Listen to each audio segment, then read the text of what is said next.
J'ai compris presque tout de suite, dès l'annonce de son arrestation, j'ai compris qu'il était en grand danger, qu'on ne le revoit jamais. Hein.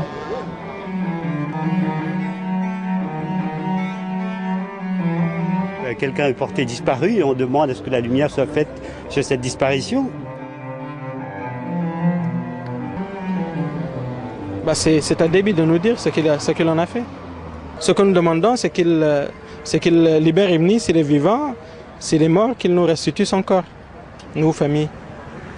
Vous êtes de sa famille? Je suis son fils.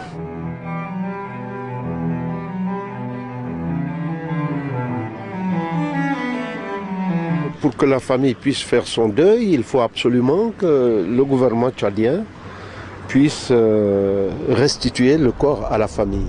Je suis là pour manifester mon soutien à la famille et à mon ami. Et voilà. C'est quand même assez préoccupant lorsqu'on voit que les opposants démocratiques commencent à disparaître. Et au moment de sa disparition, donc, je fais partie du groupe de mathématiciens français qui a lancé une pétition pour demander la vérité sur son sort, et on continue en demandant la vérité et la justice.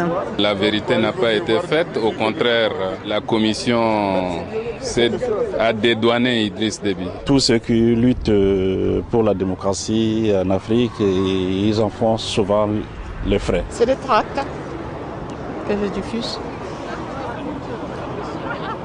C'est un homme intègre et c'était le meilleur pour représenter l'opposition et remplacer le pouvoir actuel qui est absolument déplorable.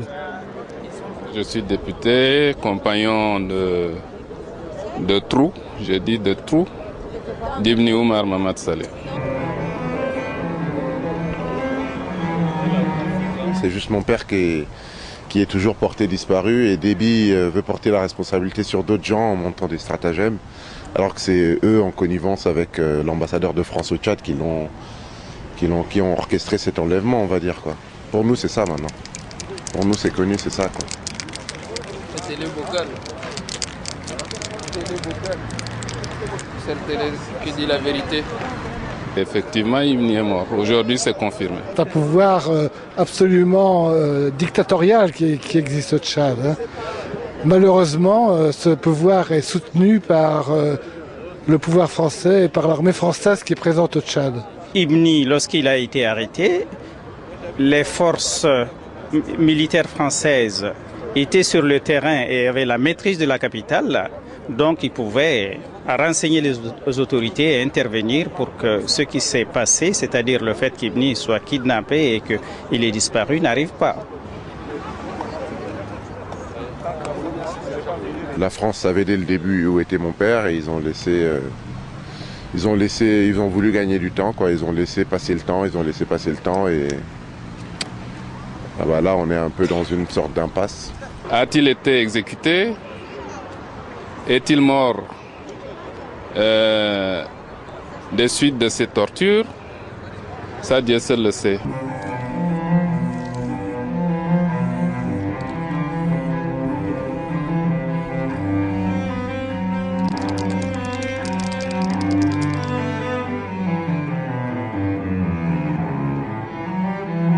Eux, ils savent ce qui est arrivé. Donc, la commission d'enquête a rendu son rapport. Et comme la commission d'enquête et Déby, c'est la même chose. C'est le résultat que Déby nous aura donné.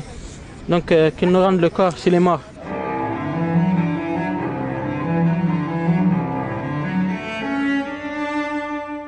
L'État français savait ce qui s'était passé depuis au début, quoi. Et malgré la pression des mathématiciens du monde entier, malgré toutes les pressions qui ont été organisées, ils ne nous ont pas dit ce qui s'est réellement passé. Il a été enlevé par les forces du gouvernement et il est clair aussi que son sort a certainement été décidé au plus haut niveau au Tchad. Selon la commission d'enquête de N'Djamena, il est mort. L'armée française est l'allié stratégique de l'armée tchadienne qui, sans l'armée française, l'armée tchadienne serait depuis longtemps dépassée par les opposants, y compris par l'opposition armée. Hein.